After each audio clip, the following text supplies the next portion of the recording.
the richness, the diversity, the often surprising nature of living with the land.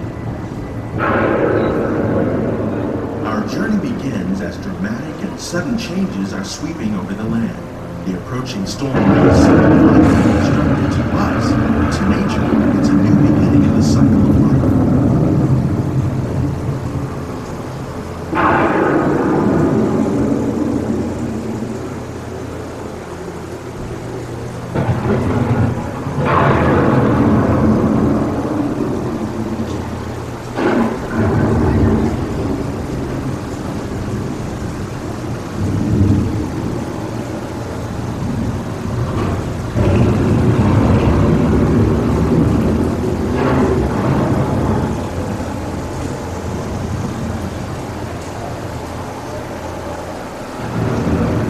Beneath the surface of the land, roots trap water from the flowing mud, extracting precious nutrients and minerals.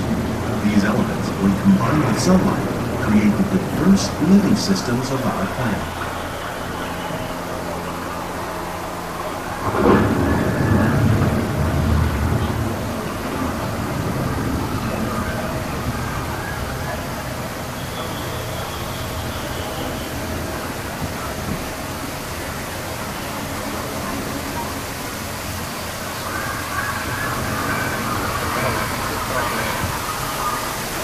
One of those living systems is the rainforest, home to the most amazing concentration of life on the planet. These dense and beautiful forests cover only a tiny portion of the Earth's surface, but they contain more than half of its plant and animal species. Rainforests are also extremely rich and productive living systems, providing us with oxygen, food, medicines, and other elements essential to our lives.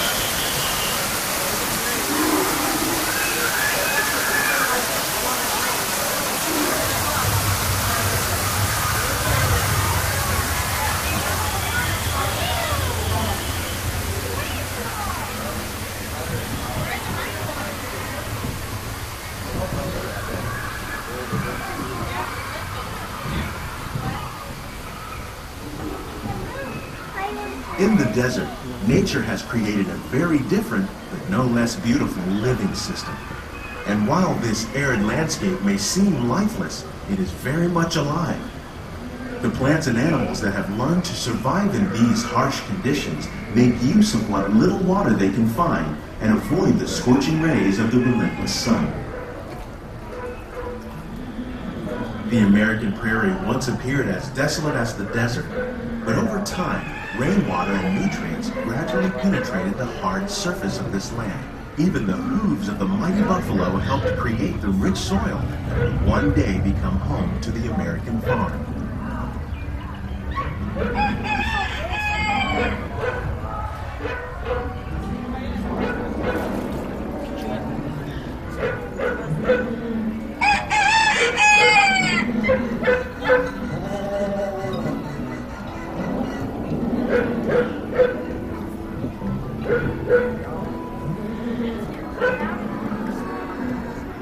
Of all the forces at work on the land, humans have had one of the most profound effects. The need to produce food for a growing world led to the enormous use and sometimes overuse of the land. In our search for more efficient ways to grow food, we often fail to realize the impact of our methods.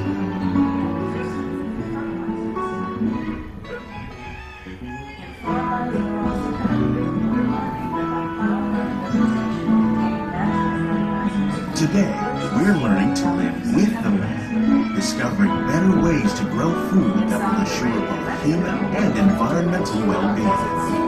By developing and planting crops that thrive on saltwater.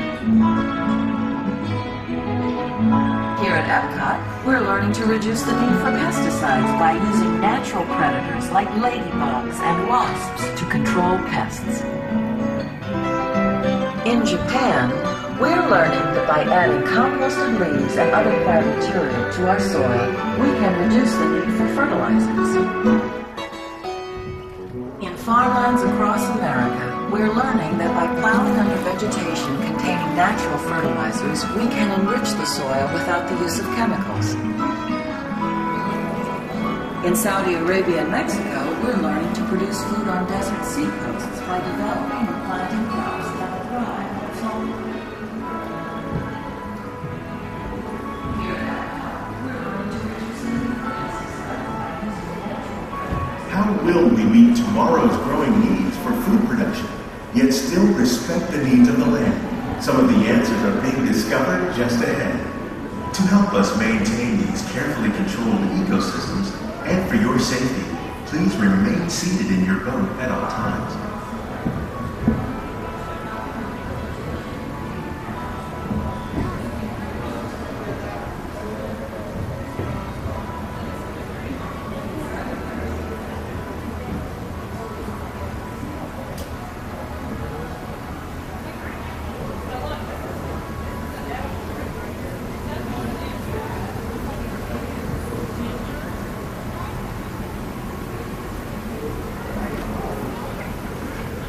Welcome to our living laboratory, where scientists from EPCOT and the U.S. Department of Agriculture are exploring innovative ways to produce bountiful harvests now and into the future.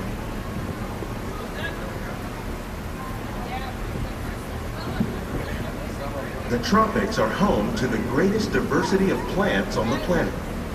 Many of these, like papaya, bananas, cacao, coffee, and rice, are well known around the world. These are just a few of the edible plants that have been an important source of nutrition for people living in the tropics. Many are rich in vitamins and minerals, while others are well adapted to growing in less than ideal conditions. Some, like the water lily, thrive in wet, swampy areas and waterways. All parts of this plant, even the flower petals, are edible. The starchy root of the plant has long been used to make flour for baking.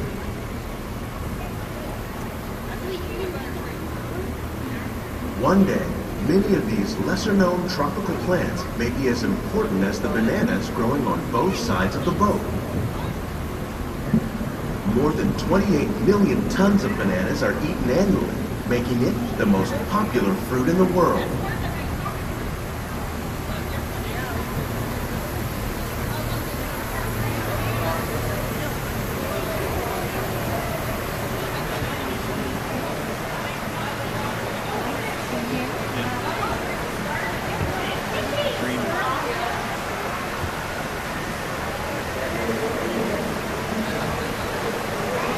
When we mention farming, you probably don't think of fish, but fish farming, or aquaculture, accounts for nearly half of all the seafood consumed globally.